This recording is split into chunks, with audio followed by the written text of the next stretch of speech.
Fratelli Uniti per Allah.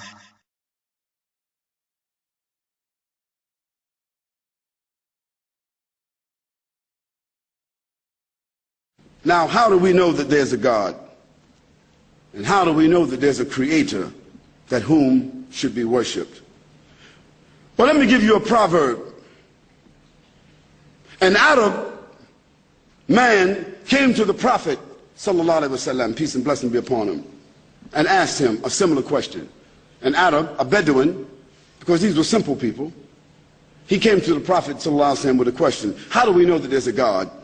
Or how do we know that there's a creator whom should be worshipped?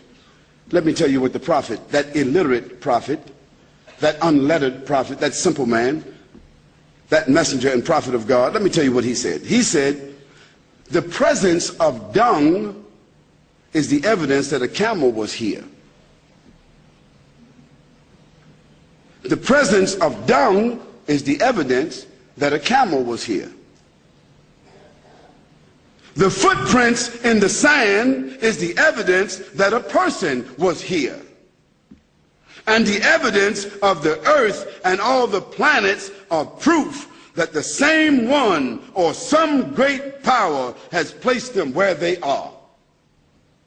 That's what the prophet said.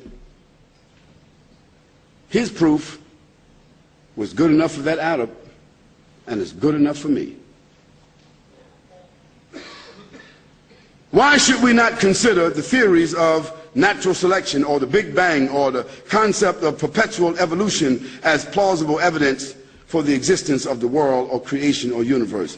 Because none of these theories can deny the fact that macro and micro systems are arranged, fixed, proportioned, measured, determined, limited, synchronized, and given distinct characteristics and parameters that they cannot go beyond or exceed.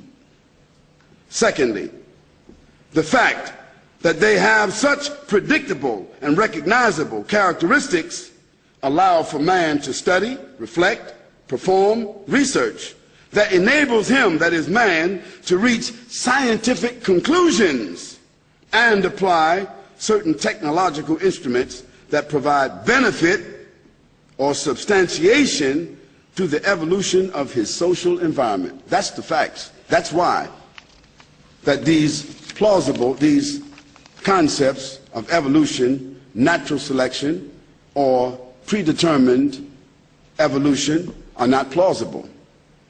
The other consideration is that whatever position that you want to arrive at, you or I, concerning a divine creator, an almighty God, one thing is for certain. We cannot deny that all of us exist. Do we exist?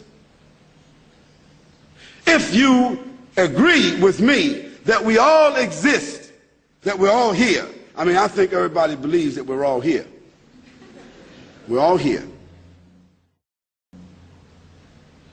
And we are subsisting and being sustained through a unique balance of environmental phenomena that we are not the authors of, then someone, some great power must be the author and responsible for all of this. Now those prophets and messengers, all of them, profound men,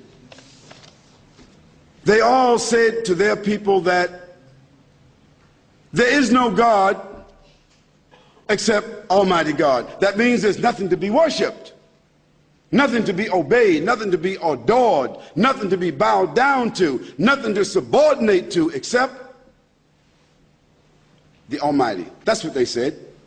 And they said that Lord and Creator not only has designed the heavens and the earth, not only has put laws in the earth, but has also created a legislation, a morality, and a system for the human beings to live.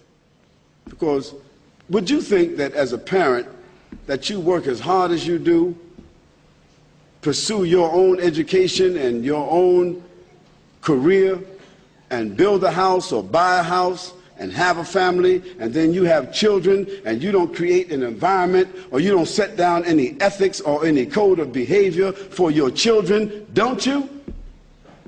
I mean, even though some children think that it should be otherwise, I think most people, most parents feel that they have a right to establish law, principle, ethics, and behavior inside their home. Don't you?